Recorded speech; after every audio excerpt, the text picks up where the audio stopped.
Welcome, everybody. AJ, why are you laughing? I love that intro every time. I just laugh because it's perfect for you, Brad. It's perfect for Success Panda. It really is. I love it. Who is Brad? You just have Dub Panda making Dub Panda here making our very first show intro. And this is our very first CS Besties. So it was deserving of the Panda head. So here we are, the CS Besties. All right, make intros. Mel, Rebecca, AJ, that order.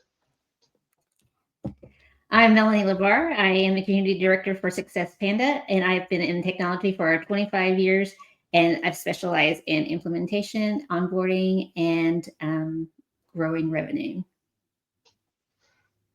Nice, Mel.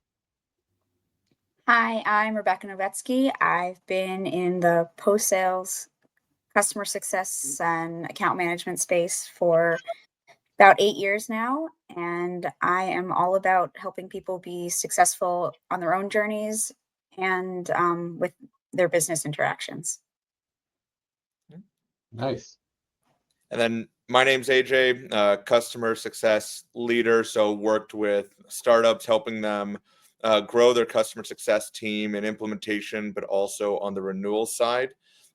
Very big into the AI and data field as well. And as most people know within Success Panda, I'm also the Panda's booth babe. So it's always fun to go to these conferences and say, "Where's Booth Babe?" And they're always looking for me in my pink jacket, which is fitting because that's what I'm doing here in Vegas right now. Is that your booth jacket? It's a pink jacket. I like it. It's festive. Yeah, it's fun. With my little lapel. Are you talking about my lapel here? Yeah. Yeah. It's a fake rose, but it's fun. I like wearing it. Nice. All right. Well, I'm not going to wear this thing. I'm going to go off stage for a second before I pass out due to lack of oxygen. But, I was wondering how long you'd keep it on. Yeah. No, it'll be good. So I'm going to. So this is our CS Besties, where it's just kind of, we're talking about what we want to talk about. I got some topics for the show today. We're going to talk about. So before we get going, I think it's fitting, if I'm wearing the Panda head, I'd at least pitch sign up for Success Panda at successpanda.io, create a free account, become a free member. Today, lots of fun things. Head over there. And so first thing out of the gate, I have a clip that I want to bring up on YouTube. It's about from a year ago that I want to get a reaction for. Let me see if I can find my mouse. Okay, let me see. All right. I'm going to share screen. All right. So we got this clip. It's from a year ago. We're going to listen to it. And this is Jason Lemkin's podcast on SaaStr. And we got the CEO of Gainsight, Nick Maida, on here. And we're just going to listen to a little banter. And we're going to talk about a topic to see if anything's changed from a year ago. All right. So I'm going to go off stage real quick, and I'm going to play this. Be here, Jason. Thanks so much for doing this. Appreciate it. How you doing? I'm good. I just need some more customer success. I need a little more support for a few of my apps. So if you can help, that would be good. Other than that, a good start to the year. Is that what's happening here? Is we're doing live? I'm going to do live support for your apps here, the ones I don't know anything about. Yeah, exactly. I love reading your tweets and posts about your vendor experience because it's very real. It's like what people go through, and you guys are like the voice of SaaS, but you're also a company, and so you guys are customers of how many software products do you guys use internally? We don't. The reason it's fun to talk about it is because we probably don't have that many real products like you're talking about. We probably have 10 instead of 300. And so the issues are really real, right? When we don't get help, when we're mispromised, when the CSM doesn't show up to the meeting or presents misleading statistics or asks us for 100% price increase with no discussion. If we had 200 apps, it would be annoying, but like they're mission critical. That's why it's so. Let me just pause right there. So when I took the Panda head off and tried to comb what little hair I have left, as AJ said in pre-call. for those of us that have hair left. But so when I was first listening to this, I was just thinking, I was like, oh yeah, I think I can identify with a lot of what Jason said, right? Which is, hey, are we going to get a little bit more customer success, right, and a little less sales? So I guess first question is, this was actually at the beginning of 2024. Do we think that there's going to be a little bit more customer success in 2025, a little less revenue talk, or is the train left the station when it comes to this new reality of every talk being a commercial talk? For me, I think everyone's going to keep talking about sales and the increase of pricing because it's just everywhere with the price of eggs, with gas, the cost of living's going up.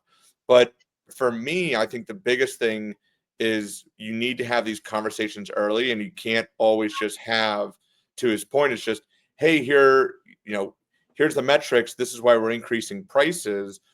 But I think what a lot of people miss in the last year from when this was to now, and then in the future, our customer success leaders and managers aren't having those honest talks with their customers. And all they're saying is, hey, there's a price increase. I need you to sign the renewal. And they're not really going into depth of, here's why we're increasing the pricing, but this is also what you're getting in return. It's kind of like a give and take of, I want to be more involved, but also we need to charge more because our vendors are charging more and the cost of living is being charged more. It's kind of like Netflix, Chipotle, even YouTube TV are all increasing their pricing, but they've come out and said we're increasing our pricing because of this. Or you look at like Waffle House or Denny's, they both came out the last 2 weeks saying we're increasing our prices on eggs because there is a shortage. So having that response and being honest with accounts, I think, is more important now than ever. I think that you kind of hit the nail on the head in terms of raising prices, but what you've mentioned were the ones, the Netflix, the YouTubes that are saturation. Like they have a product that no one is going to give away. I mean, give up. So to this example, it really kind of depends on if you're increasing the cost, it's because your customers are going to allow it. And how do you allow your customers to allow it is to create a fantastic product that they can't live without. And that goes back to CSMs. The evolution of a CS person is going to navigate towards more revenue. That's just the way that it is today. So they're going to have to find different ways to talk to their customer in terms of that solution and why they can't live without it. It's not just about what he says, a sales pitch.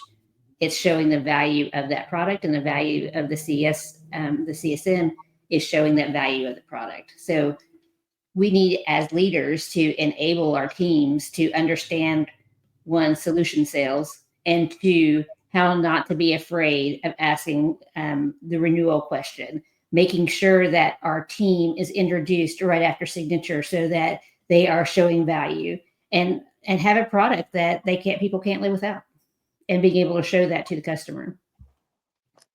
I agree with all of the above. Definitely, revenue talks are not going away.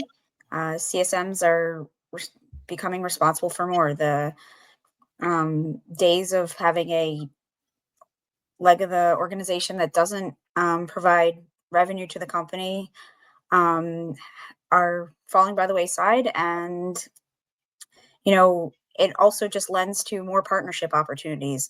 If there's an AM and a CSM, they can partner together. If they have joint goals that can help bring peers together, and everyone's going to be on the same page. Whereas if a company doesn't have the CSMs owning anything, then people might look at them a little differently. So bringing them into the fold will bring more the other teams will see them as more valuable. Yeah. Yeah. So he's going to make another further point, and then I want to make a comment, and then we're going to move on to another thing. So we're going to pick up where. So visceral to me since the beginning of SaaStr but it's our apps are our lifeblood, right? So it's interesting. And I think also, it's funny. Yeah. Well, I was going to say, it's funny because, I mean, you and I have known each other forever since kind of early days of SaaStr and Gainsight. I remember being at the first SaaStr conference, and was that 2015 or 2014? 2015, it was a long time ago. 2015. 2015. I remember, I mean, you come such a long way. And I remember those early days. I mean, CS, your first exposure was your last with EchoSign, right? You guys had a CS team, probably very different. It's evolved a lot over the years from what that was to now. But yeah, I mean, you've known CS in some way from the beginning, right? Yeah, look, I mean, that's why it's a fun discussion. I've been one of the, a lot of the stuff has gotten, back then in 2015, even earlier, 2012, when we met, we didn't have the data. We didn't know the NRR, GRR of 115 public companies. We didn't know anything. No. What I did know is that if trying to help founders at SaaStr, the number one inside tip I could give you is put a person on it. Yeah. So we'll leave it there. The one thing I wanted to bring up was where he said, in the early days, we didn't have the NRR, the GR, or the metrics, right, of a lot of these public companies, but now we kind of have that data. So I went ahead and made a game, which I kind of flashed it before the answer key, so hopefully he didn't cheat. I know Mel's always looking to get ahead and always start with a gold star. But there's a game that I want to play. So the game is going to be the Shopify wrote an article, okay, and it talked about their top 10 customer success metrics. Okay, so while I get that queued up, why don't each of you just go around the horn real quick and share what do you think is the most important customer success metric kind of moving forward in 2025?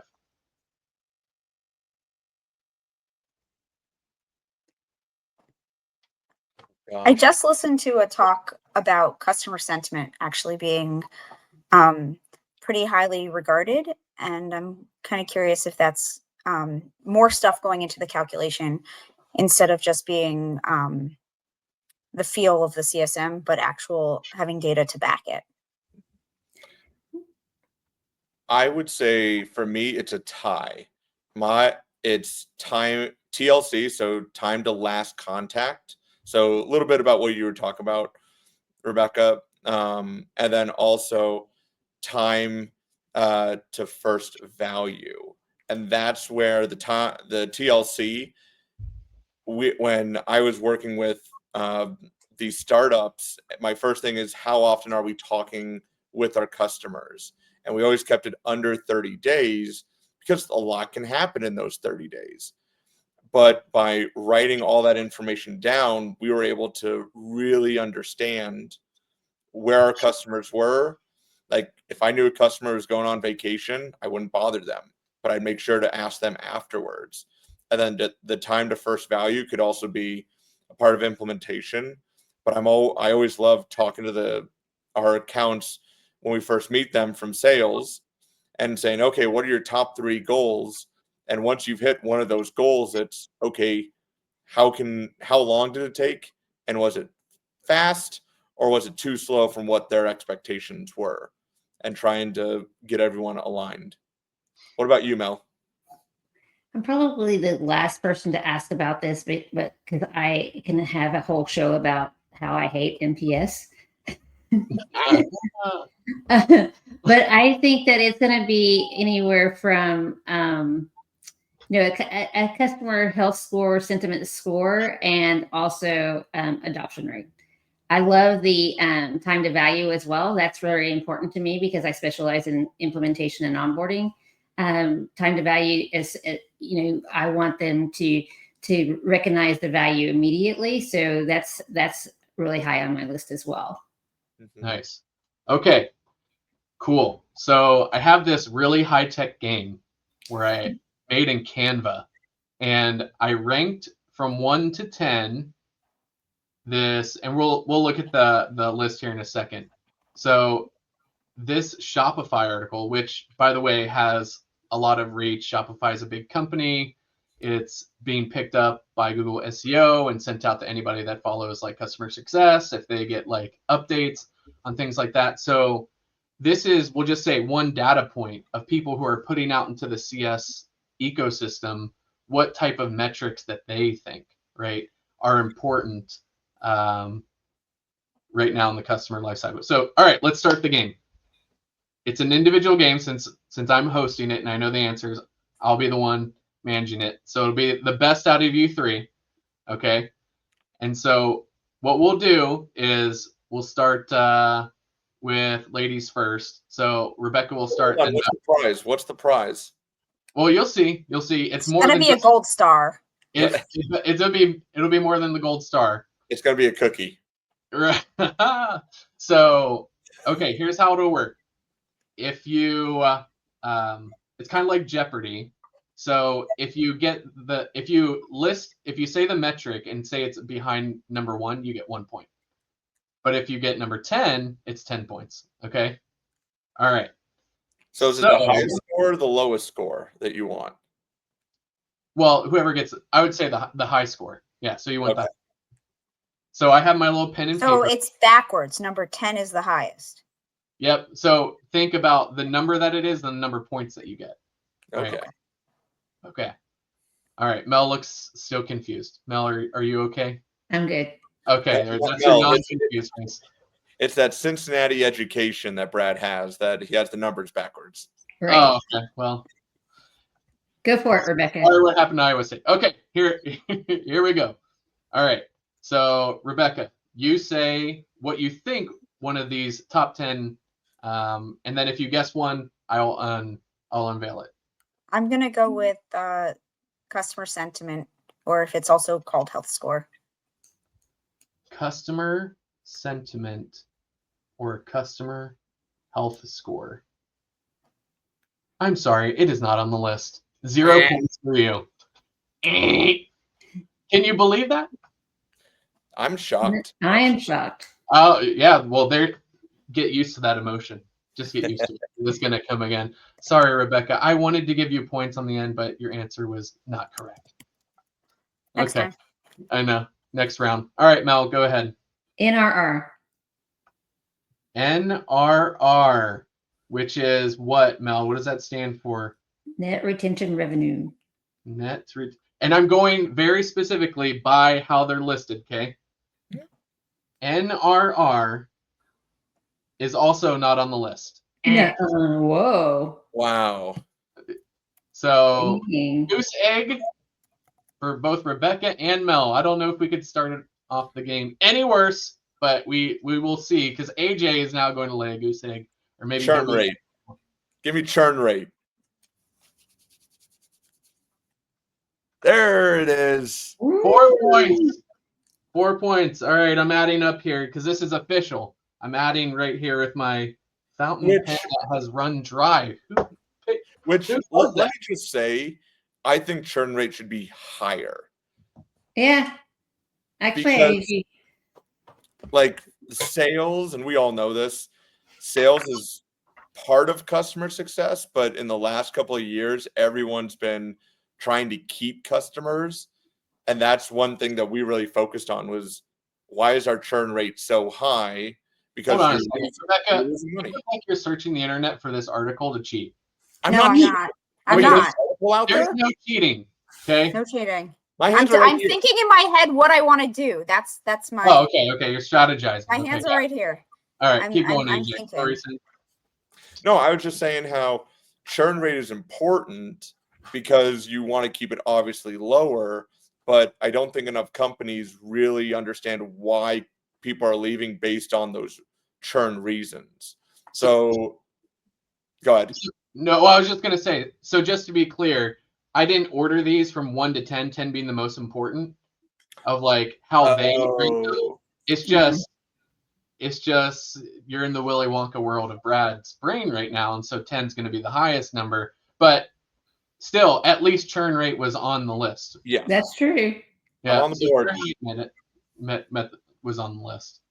But yeah, I mean, like if there's not churn on the list, what are we talking about? Exactly.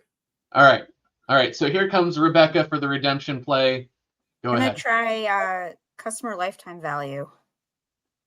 Customer lifetime value. Really? 5 points for Rebecca. Wow. Currently beating AJ, if I may add, just like BYU beat Iowa State last night. Oh, sorry, too soon? Okay. Too soon, Brad. Too Okay, soon. all right. How- Awesome. How So- about adoption and usage rate? Whoa, take it easy, Mel. We got to talk about CLV. Yeah. Well, I don't think. Yeah, I don't like that. So, Rebecca, why did you choose CLV? Is it because you thought it was going to be there, or tell us about that? It's not one that I thought would be there. That's why I chose it.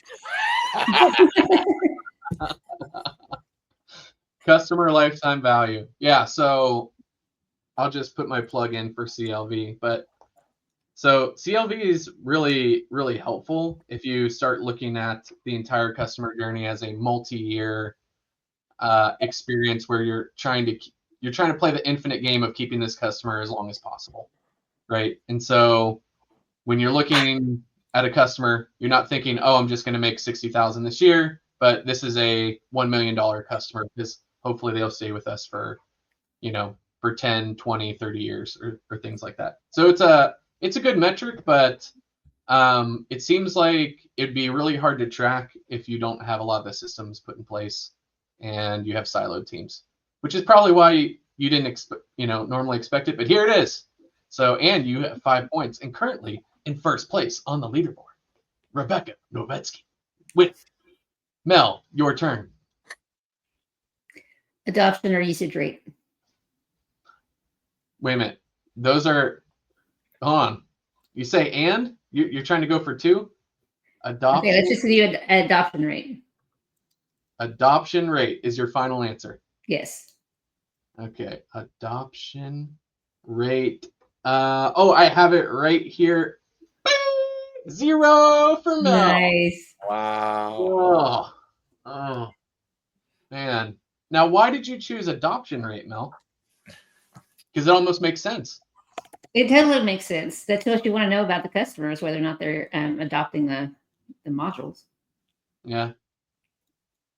Well, what do we know? But going back to our theme of revenue, it's not really a revenue-driven KPI. Yeah. Okay.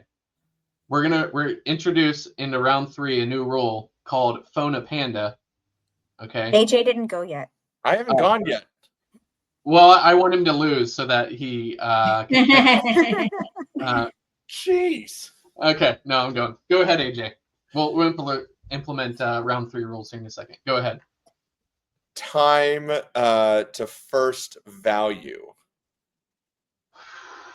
Time to first value. I'm sorry, you get 0 points. That I will fight anyone on that. I think that is one of the most important metrics out there, as I said earlier. Yeah, well, I mean, I agree. I think in my hierarchy, time to first value is my top 3. Mm-hmm.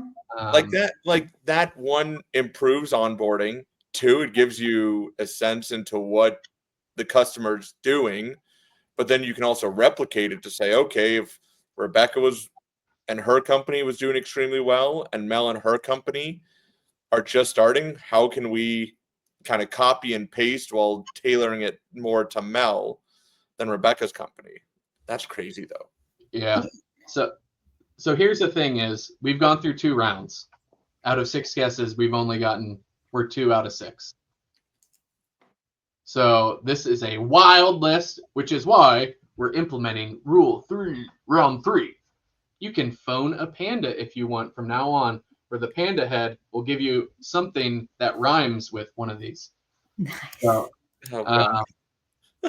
So, it might be in my normal voice. It might be in the this panda voice where it's kind of like ventriloquist. It's a little creepy, or it's down here, but we'll see. Okay, so we're starting round 3. So just know you got that 1 ace. You got that 1 help because Mel, you worked too hard to get onto this pod only to end up with 0 points. Okay? We will get at least 1 right answer for you by the time. I didn't know I had a choice to be on the pod. Oh, touche. All right, Rebecca's on. All right. Open support tickets. Open support tickets. All right, I'll give it to you. Ticket reopens. So, yeah, what do you think about that, Rebecca? You got number 9. You got a high score one. Cool. I'll take it. I think that's super important. If your customer's frustrated, you have insights into their pain points, and they're losing value when they're not actively able to get value from the platform. Yeah. Well, I think ticket reopens. I think the is kind of important in that, where they're just having to reopen it as opposed to when it comes open. I don't know if that's reading too much in the tea leaves, but it seems interesting because a lot of CS people will just think like, CS and support aren't the same thing. So there should be a partnership there. I think it's it should be a partnership, but I mean, it's like the customer success metrics. It shows you, I think, how this Spotify article is looking at it from a much broader, more partnership-y type view, right? All right. Good job, Rebecca. You currently are winning. So again, top of the leaderboard. Yeah, raise that roof at that whole 5'2". All right. Mel, go ahead.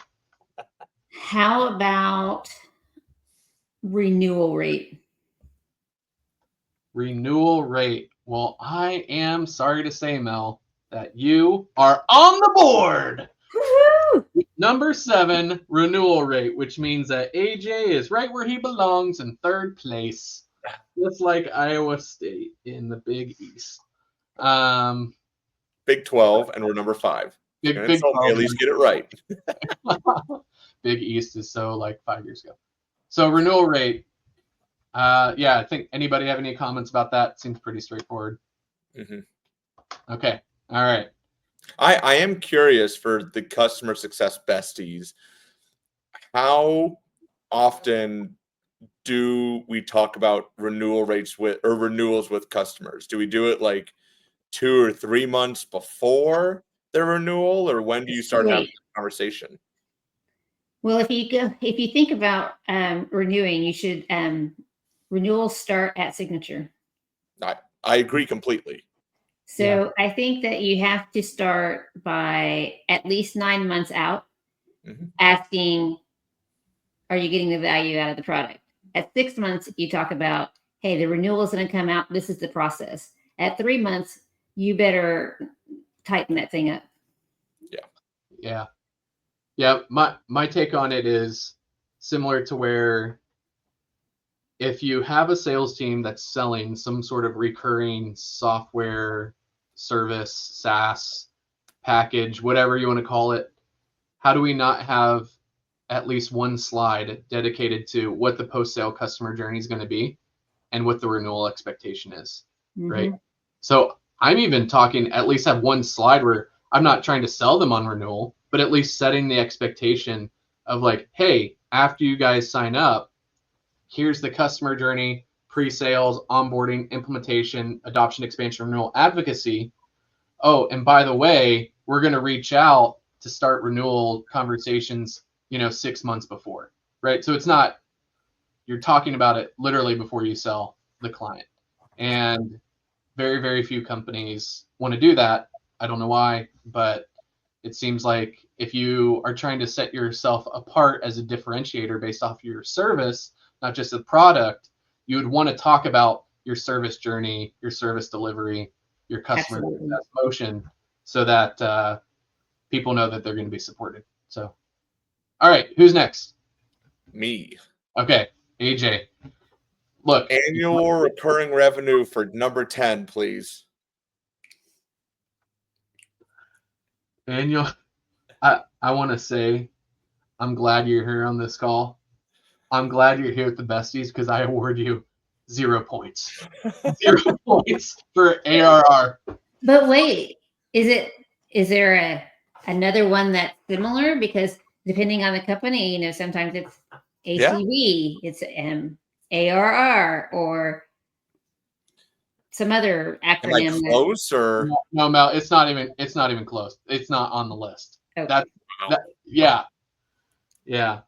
So which This list is bogus. this is? Trust me, there's going to be some in here you're going to have to phone the panda because I would have never got some of these on this list. Wow. Like, they're not even on my radar. All right. Okay. So, sorry I had to do that to you, AJ. Deliver that L for you, but you did give the incorrect answer. So, Wow. go ahead, Rebecca. Expansion opportunities.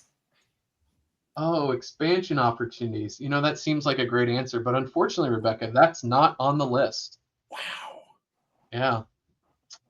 Yeah, that's not on the list. Or what do they call them? Customer success qualified leads, right? Yep. Yeah. That's not on the list either. So I tried to even be generous. That's not on the list. I appreciate that. Yeah. I'm trying to let you win, if you couldn't tell, and AJ to lose. Mel can come in the middle, but yeah, I mean that's also a super good metric. So sorry, Rebecca. I'm trying to stack the deck. It's not working. Go ahead, Mel. So I mentioned that I hate this, but I hate this list even more. So let's go with NPS. NPS, Mel? Net Promoter Score. You went with NPS? Yes. And NPS is always going to make every single corporate outblast of customer success. So good job. Tell the folk what NPS is. Net Promoter Score. So it's a rating that goes from 1 to 10. A 9 and 10 are your promoters. I think, what is it? 5, 6, 7. Nope. 6, 7, 8 are your mid-range, and then anything below 5 is detractor. There's a whole framework of how to utilize the NPS, and it's a bunch of crap. NPS hater, huh? I am an NPS hater. Yeah. The only thing good about NPS is that it provides the opportunity to have a conversation with your client. Okay. So it's an invite card. Anything if you have NPS, what they're trying to when talking about what they're scoring is your product, right? So the NPS is sent out in a survey typically after some amount of time where a user like AJ will be like, I give this a 1, I give it a 10. The calculation is, detractors are from 1 to 6. And then there's passive, and then there's those people who are supporters, right? Mm-hmm. And anyways, an NPS above 80% is considered good. Between 60 and 80% is okay, and anything under 60% means you're on the struggle bus. So there's different ways of scoring NPS as well. Well, there's universal. Yeah, we don't want NPS, so we don't have to go down that rabbit hole. Just take the dub with the 3, Mel, and just know that the current standings right now at the end of 4 rounds is that we have AJ. Hold on. I haven't gone yet. You're skipping over me. I still have my round. And this game is rigged. Although I don't think we didn't have, AA or AR. What about monthly recurring revenue for 10 points? Up. There we go. Oh my word. I'll take 8. All right. And you go off and you redeem yourself just like this. All right. So after 3 rounds, we got AJ 12 points, Rebecca with 14 points, and Mel, the lonely basement, of 10.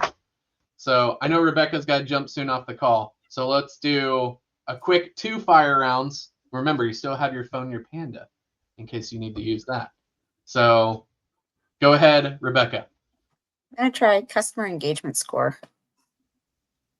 Customer engagement score. I'm sorry, I can't give it to you. No, customer engagement score is not on here. Okay, fine. I'm trying to let you in. Okay. Customer effort score is, though. So you have the same CES, but I was going to say CES, the same, exactly the same. Yeah, I think they're different, but you've been spared. So you get 2 points. Thank you, Brad. You're welcome. All right, go ahead, Mel. Customer satisfaction. Oh, Mel, it's wrong because you didn't. There's more than just customer satisfaction. It's customer. 3 words. Customer satisfaction score, Mel. We give it to you. It's a pity point. It's a 1-point pity point. Okay. Thank you. You're welcome. All right, AJ. Okay, so we've talked a lot about, here's my thought process very quickly. We've talked a lot about the customer, but I don't think we talk enough about like an employee or like how we're happy within the company. Is there something like a company satisfaction or something? Like I could be making this up. I have no clue, but there has to be something about that. Are you phoning the panda? I'm phoning the panda. Okay. Okay. The panda says one of the remaining responses rhymes with customer retention most. What rhymes with that? Customer retention cost? Yes. Okay. Yes, there you go. Most. Oh, interesting. We'll take that. Retention cost. That's what I'm saying. It's just like some of these I would have never got that one, right? Like customer retention costs. Like, okay, we've talked about that, but is that really one of the big ones? All right, so AJ is on the board again. What was that for 3? Okay. That was for 6. Oh, okay. Who's counting anyways? Trying to downplay. The points don't matter. Okay, we'll do this since there's one left. Everyone will give their answer, and then we'll see who's the closest because this one's going to be tough. All right, I want to call the panda. No. Do we all put it in the private chat all at once? To make no, you just so she's calling her panda. The first word is employee.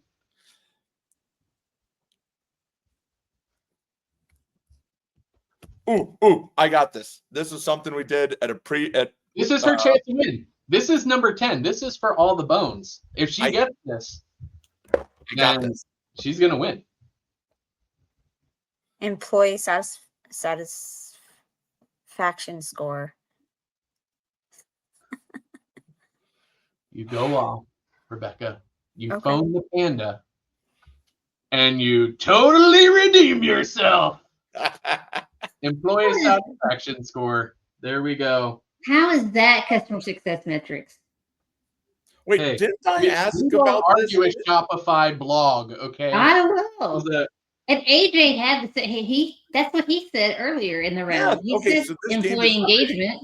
No, that's engagement's not the same as satisfaction. Okay. The panda has decided that the final score is Rebecca is 26 to 18 to 11. Mel, you in the basement. This was rigged from the start. Well, way to go, Rebecca. But that's bogus. So Rebecca, she does get the reward, and the reward is a $10 gift card to Amazon. Wow! Thank you, Brad. We were playing for real bones here. How many gold stars do I get? 0. You had to phone the panda, which meant that you couldn't do it on your own. But if you would have gotten them all on your own, you would have gotten the gold star. But you know how I am about giving out gold stars. Yeah, you retract them all the time. Yeah, there we go. Well, all right. Interesting. Yeah. So employee satisfaction score. I at first was thinking like, are we talking about the satisfaction of the customers or your own satisfaction? So we'll end the pod with this. Well, I got to reshare. But anyways, I'll just read you what it says. Okay. about employee satisfaction score, because this one was Sounds interesting. good. An employee satisfaction score, ESAT, measures your employees' overall satisfaction with your company by asking, how satisfied are you with the company you work for? On a 1 to 5 or 1 to 10 scale, after gathering responses, you calculate your ESAT formula this way. Total number of satisfied responses divided by total number of responses times 100. So an internal NPS. Yeah. That is internal So NPS. this is not a direct customer. Look, Yeah, that has nothing to do with the customer. hold on, Mel. This is the bone. They say in the next paragraph, though this is not a direct customer success metric, monitoring your workforce well-being can provide a more holistic understanding of your company's customer experience. Satisfied employees often lead, highlighted, underscored to better customer service. Well, Thank yeah, you. that's. I mean, I agree with that sentiment, but to have it lumped under a customer success metric is not something that I would have imagined. All right. Well, here, I mean, Rebecca standing on top of the podium, Booth Babe, spot number 2, and unfortunately Mel, who is very smart and talented, had to be on the 3rd, taking the bronze. But here's the good thing is all the besties can be invited on in the future to redeem themselves with the next round in a new game. But until then, we're going to head and end this podcast. So thank all the besties for coming, giving all their hot takes on the customer success metrics. And until we see the besties again, we will see you next week on the Customer Success Show. All right. Bye, everybody. All right. That was it.